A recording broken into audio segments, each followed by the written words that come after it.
আসসালামু আলাইকুম। Hello everyone. আপনাদের জন্য একটা নতুন রেসিপি নিয়ে আসলাম। মুরগির মাংস দিয়ে বিরিয়ানি। তো চুলায় কড়াই দিয়ে দিছি পেঁয়াজ দিয়ে। পেঁয়াজটাকে একটু ভাজা করে নিব। পেঁয়াজটা ভাজা হয়ে গেছে, এরপর আমি মশলা দিয়ে দেবো। রসুন বাটা, আদা জিরা বাটা, গুঁড়া ১ চা চামচ। মশলাটাকে একটু কষিয়ে নেব।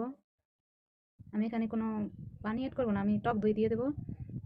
টক দই দিয়ে বিরিয়ানি মশলাটা অ্যাড করতেছি। মুরগির মাংসটা কষানো হয়ে গেছে, এখন আমি গরম পানি দিয়ে দেবো। মুরগির গোশটা এখন আমার রান্না করা হয়ে গেছে। তেলের ভিতরে একটা তেজপাতা, 2টা লবঙ্গ, 2টা দারচিনি দিয়ে দেবো। এই পর্যায়ে আমি দিয়ে দেবো উম, চাল। চালটা সুন্দর করে লাল লাল করে ভেজে নিব। তো আমি পানি দিয়ে চালটাকে সুন্দর করে দেবো।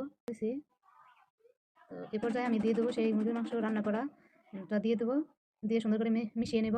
পরে আমি আবার একটু নেড়ে চেড়ে দেবো যাতে নিচে লেগে না যায়। এটা দেখুন কত সুন্দর ঝরঝরা হইতেছে।